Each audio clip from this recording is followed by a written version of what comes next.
नमस्कार विद्यार्थियों। तो आइए आज हम राम लक्ष्मण परशुराम संवाद का दूसरा भाग शुरू करते हैं।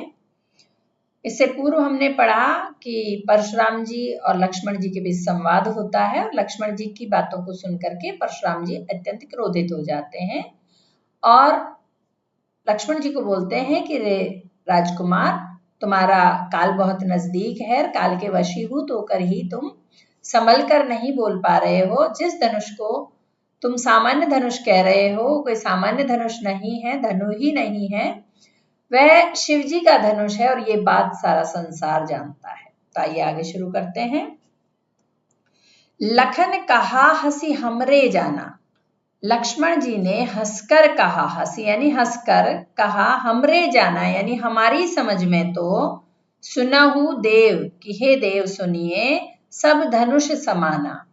लक्ष्मण जी परशुराम जी से कहते हैं कि हे देव सुनिए, हमारी जानकारी में या हमारी समझ में तो सभी धनुष समान हैं।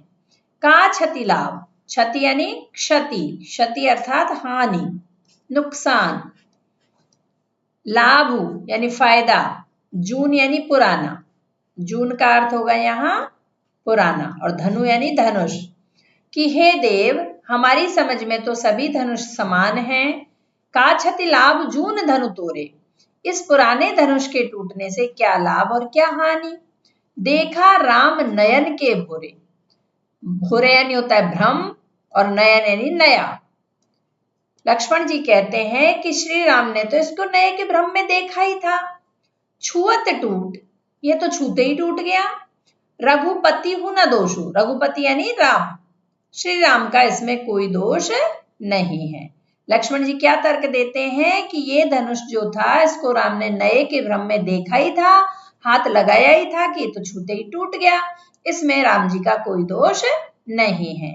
मुनि बिनु काज करिए कतरोसु, कि हे मुनि बिनु काज यानी बिनु यानी बिना और काज यानी कारण, कि आप अकारण ही या बिना वजह ही करिए कतरोसु, आप कर यानी कर रहे हैं, कत यानी क्यों, रोसु यानी गुस्सा, आप बेवजह ही गुस्सा कर रहे हैं या क्यों कर रहे हैं, है ना, ऐसे भी कह सकते हैं इसको कि आप बेवजह ही गुस्सा कर रहे हैं जो आपको नहीं करना चाहिए, क्योंकि राम ने इसको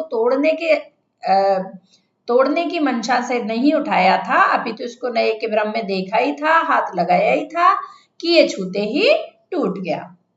बोले चितई परसु की ओरा, परशुराम जी अपने परशु अर्थात फरसे की तरफ देखकर बोलते हैं। परशुराम जी ने फरसा धारण किया हुआ था। लक्ष्मण की इन बातों को सुनकर के उन्होंने अपने फरसे को देखा और क्या बोलते हैं, रे सठ, सठ यानी होता है दुष्ट, सठ यानी दुष्ट, रे दुष्ट सुनहु स्वभाव न मोरा, कि हे दुष्ट बालक, लगता है तूने मेरे स्वभाव के बारे में नहीं सुना है। स्वभाव यानी स्वभाव।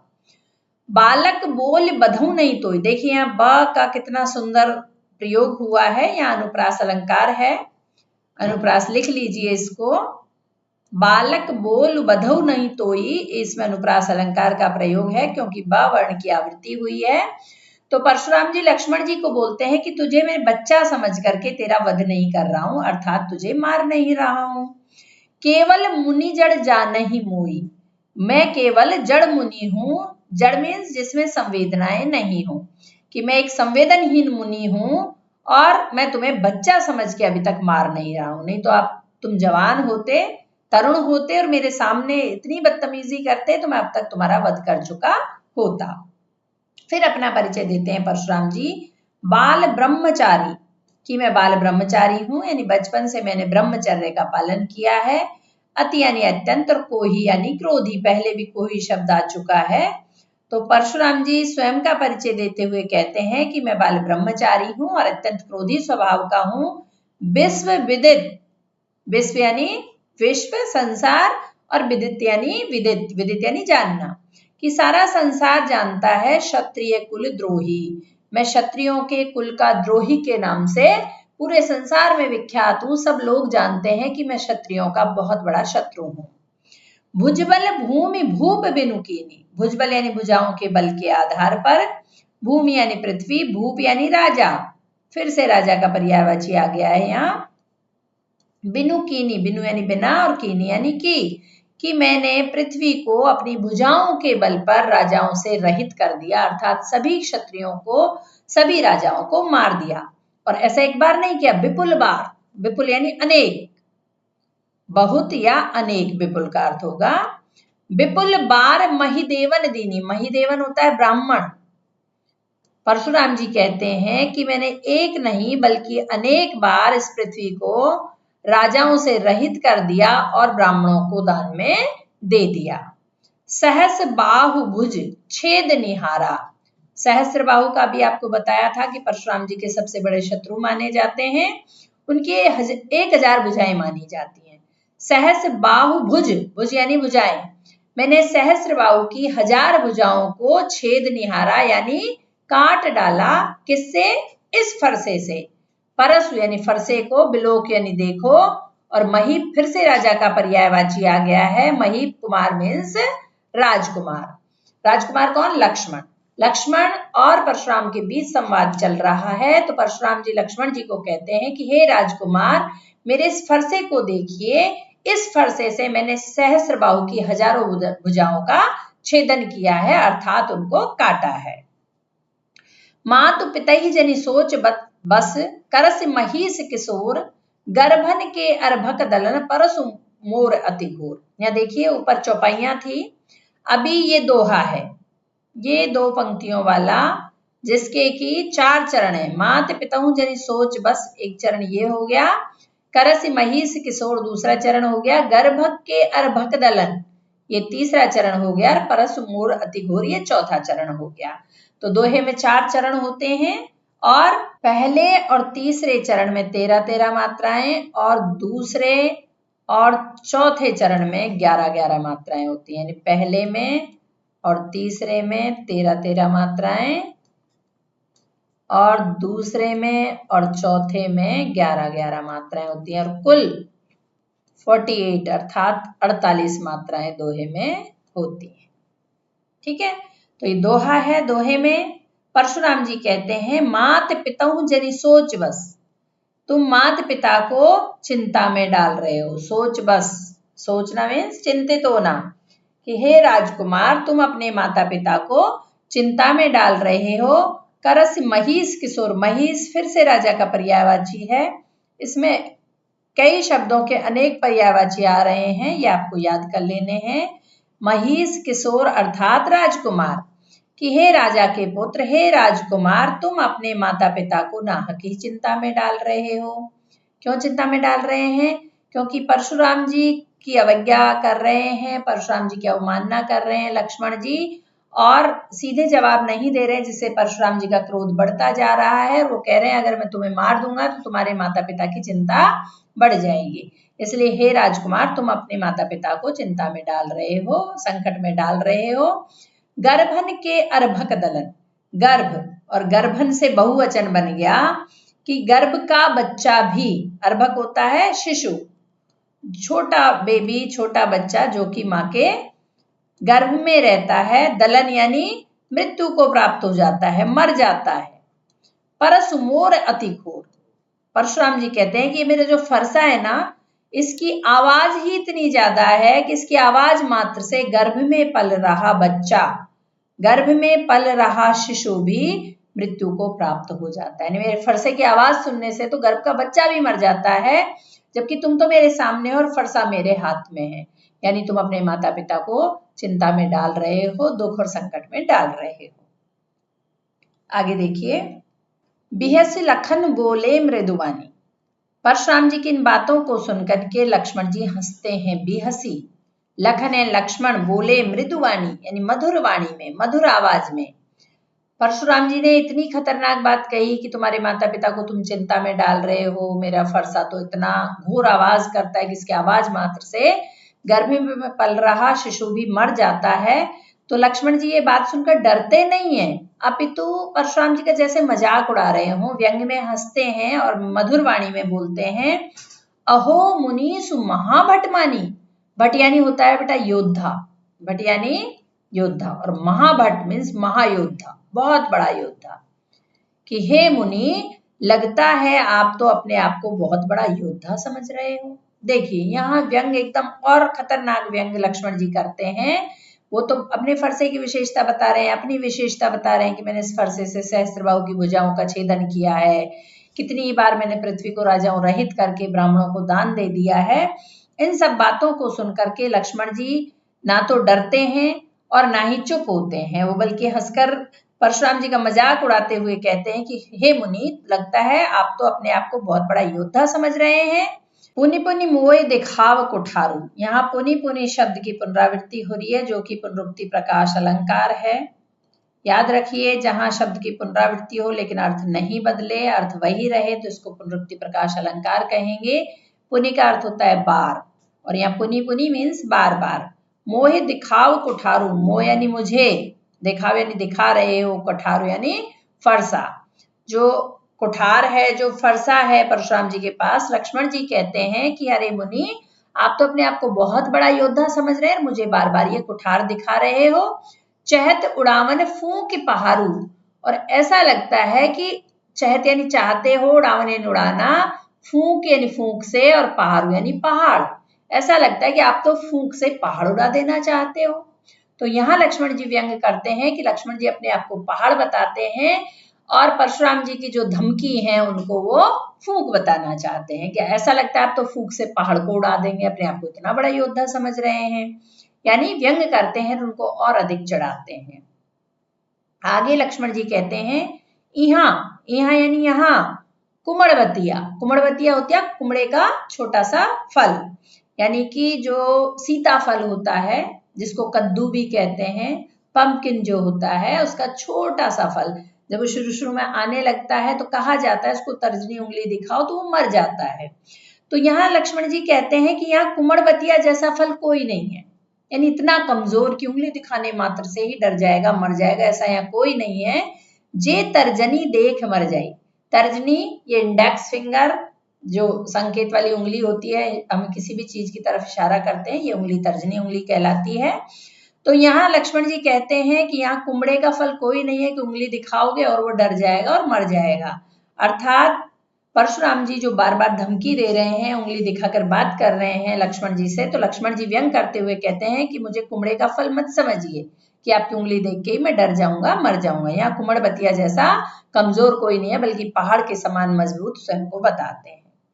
देखो कुठार सरासन बाना, कुठार जो फरसा है वो सरासन बाना यानी धनुष बाण। लक्ष्मण जी कहते हैं कि मैंने कुठार को यानी फरसे को और धनुष बाण को देखकर ही मैं कछु कहा, कछु यानी कुछ, मैंने जो कुछ भी कहा है सहित अभिमाना, अभिमान के साथ कहा है कि आपको बार बार इस फरसे की विशेषता बताने की जरूरत नहीं है, ये सब मुझे दिखाई दे रहा था कि आपके पास फरसा भी है और धनुष बाण भी आपने धारण किया हुआ है, और मैंने जो कुछ कहा है अभिमान के साथ कहा है, निडर होकर कहा है, इसलिए अपनी कोरी बातों से मुझे डराने की कोशिश मत कीजिए। तो परशुराम जी और अधिक चिढ़ जाते हैं। भृगुसुत समझ जनेऊ बिलोकी, जो कछु कहूं सहूं रिस रोकी। यहाँ लक्ष्मण जी कहते हैं कि आपको भृगु का पुत्र समझ करके, जनेऊ ब्राह्मण लोग जो धागा धारण करते हैं यहाँ एक कंधे से और इधर से जाता है, उसको जनेऊ कहते हैं। बिलोक यानी देखकर, लक्ष्मण जी कहते हैं कि आपकी ये जनेऊ देखकर, अर्थात मैं समझ गया कि आप ब्राह्मण हैं, ये जानते हुए और आप भृगु के पुत्र हैं ये जानकर ही, जो कछु कहूं, जो कुछ कहूंगा, सहूं रिस रोकी, वो मैं गुस्से को नियंत्रित करके सह करके कह रहा हूं। यानी गुस्सा तो मुझे भी बहुत आ रहा है, लेकिन मैं भी आपको किस लिए माफ कर रहा हूं कि आप ब्राह्मण हैं, आपकी जनेऊ देखकर मुझे पता चल गया और आप भृगु ऋषि के पुत्र हैं, इसीलिए मैं जो कुछ कह रहा हूं गुस्से को नियंत्रित करते हुए कह रहा हूं।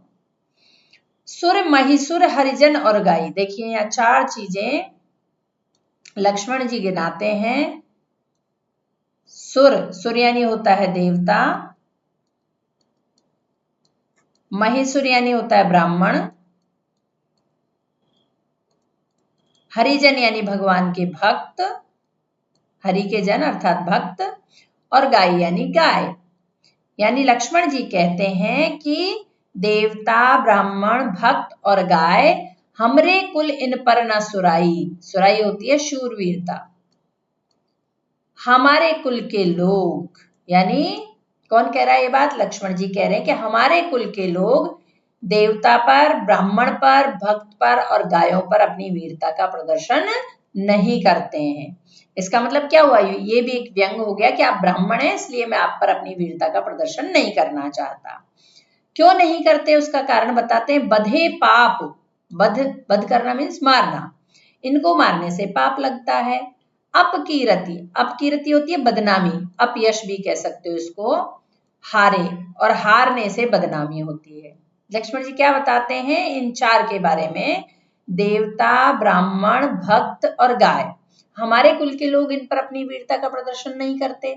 क्यों नहीं करते? कि इनको मारेंगे तो पाप लगेगा और इनसे हारेंगे तो बदनामी होगी, इसलिए मारता हूं पाप परिये तुम्हारे, इसलिए आप मुझे मारोगे तो भी मैं आपके पांव ही पड़ूंगा।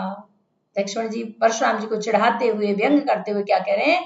आप ब्राह्मण देवता हैं, ब्राह्मण देवता पर हमारे कुल के लोग वीरता का प्रदर्शन नहीं करते, इसलिए आप मुझे मारोगे तब भी मैं आपको मारूंगा नहीं, बल्कि आपके पैर ही पड़ूंगा, आपके चरण स्पर्श ही करूंगा। आगे व्यंग की पराकाष्ठा देखिए। लक्ष्मण जी कहते हैं कि कोटि कुलिस संवचन तुम्हारा, कोटि यानी करोड़ों, कुलिस यानी वज्र, सम यानी समान, वचन यानी बोलना, और तुम्हारा। तो लक्ष्मण जी परशुराम जी को कहते हैं कि तुम्हारा जो वचन है, यानी तुम्हारा जो बोलने का अंदाज है, वही करोड़ों वज्र के समान है। यानी तुम्हारा तो बोलना ही इतना कठोर है कि वो ही सामने वाले के लिए वज्र के समान है, और वो भी एक वज्र नहीं बल्कि करोड़ों वज्र के समान है। व्यर्थ धरऊं, व्यर्थ में ही यानी बेकार में ही, धरऊं यानी धारण किए हुए हैं धनुष, बाण और कुठार, कि आपने धनुष, बाण और कुठार, ये फरसा व्यर्थ में ही धारण किए हैं। आपको इन हथियारों की आवश्यकता ही नहीं है, क्योंकि आपकी जबान ही इन हथियारों का काम कर देती है, वही करोड़ों वज्र के समान है। आगे देखिए, आगे लक्ष्मण जी और भयंकर व्यंग करते हुए कहते हैं, जो बिलोकी, बिलोकी होता है देख कर, अनुचित कहूं, यानी सारी बातें अनुचित कहने के बाद लक्ष्मण जी, जो कि उम्र में बहुत छोटे थे, परशुराम जी एक बहुत बड़े साधु थे, उनसे इस तरह के व्यंग करते हुए आगे कहते हैं कि जो मैंने आपको देखकर कुछ अनुचित कहा हो, अर्थात गलत कहा हो, क्षमऊ महामुनि धीर, कि हे महामुनि, हे धैर्यशाली मुनि, मुझे क्षमा करें। अगर आपको देखकर मैंने कुछ गलत कहा हो, कुछ अपशब्द कहे हो, कुछ अनुचित कहा हो, तो आप मुझे माफ कर दीजिएगा। सुनी सरोस, सरोस, रोस यानी होता है गुस्सा, और सरोस यानी गुस्से सहित, ये सुन करके गुस्से सहित भृगुवंश मणि, भृगुवंश की मणि कौन? परशुराम जी। भृगुवंश मणि किसके लिए आया है? परशुराम जी के लिए। यानी लक्ष्मण की ये बात सुन करके, जो लक्ष्मण जी ने कहा कि आपको देखकर मैंने कुछ अनुचित कहा हो तो मुझे माफ करिएगा, ये बात सुन करके गुस्से सहित भृगुवंश मणि बोले, अर्थात परशुराम जी बोले, गिरा गंभीर, गंभीर यानी गिरा यानी वाणी, और गंभीर यानी गंभीर या तेज, गंभीर आवाज में बोलते हैं, यानी बहुत सीरियस टाइप हो जाते हैं, संजीदा हो जाते हैं। और परशुराम जी ये सुनकर के अत्यंत क्रोध में आकर के बोलते हैं। बस इतना ही है, आगे का क्योंकि आपके पाठ्यक्रम से हट चुका है। मैं उम्मीद करती हूँ ये पद्यांश आपको समझ में आया होगा। वीडियो अच्छी लगी हो तो लाइक कीजिएगा, अपने दोस्तों को शेयर कीजिएगा, और वीडियो पर नए हैं तो चैनल को सब्सक्राइब कीजिएगा। वीडियो देखने के लिए बहुत बहुत धन्यवाद।